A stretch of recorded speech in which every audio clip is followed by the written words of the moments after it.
در مراسم افتتاح نمایش و همایش جشنی به افتخار 115 سالگی شاعر خلقی تاجیکستان باقی رحیمزاده، نمایندگان حکومت جمهوری تاجیکستان، ادیبان، عالمان و محققان، پیوندان و خویشاوندان شاعر اشتراک نمودند. ضمن افتتاح نمایش ذکر شد که ایجادیات شاعر بای و رنگین بوده، شعرهای اولینش آخر سالهای 30 عصر گذشته چاپ شدند.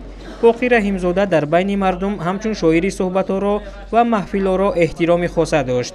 آثارش لبریز ایده‌های عالی وطن دوستی و بشر دوستی، دوستی و روابط خلق‌ها، اندیشه‌های والای گومانیستی بوده. اشعار ابیاتی گوناگونش همیشه ورد زبانی خرد و کلان بود.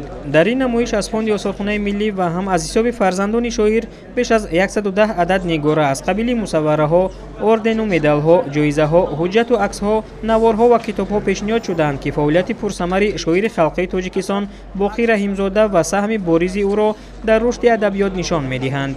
نمایش انعکاس فعالیت شاعر خلقی تاجیکستان باقی رحیمزاده در نگاره‌های آثارخانه ملی تا 18 می سال روان ادامه می‌یابد.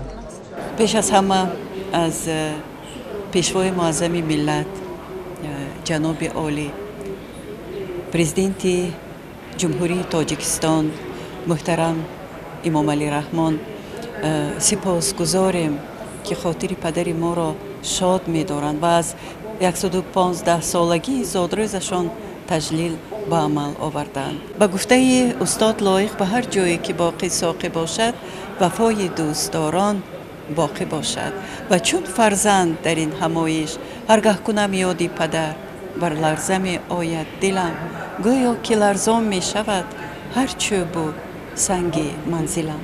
چورابینی جشنی به افتخار 115 سالگی شاعر خلقی تاجیکستان باقی رحیمزاده را در آثارخانه ملی همایش ادامه بخشید. در همایش ابراز نمودند که باقی رحیمزاده نه تنها شاعری توانا بلکه انسانی کامل، دوستدار وطن و مردم بود. شعرهای او لبریز محبت به وطن، وصف دوستی و انسان دوستی بوده تا امروز در قلب مردم جای دارند. سال 1945 مجموعه اولینش با نام بفران چاپ شده است.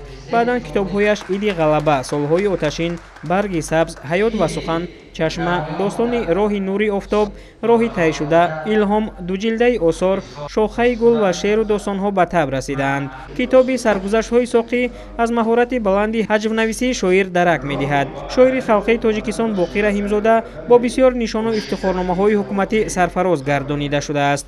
شاعر برنده جایزه دولتی به نام ابو عبدالله رودکی و صاحب عنوان فخری شاعر خلقی تاجیکستان و غیره می باشد که قسمی از آنها در نمایش تازه افتتاحی آثارخانه ملی معرفی گردیدند.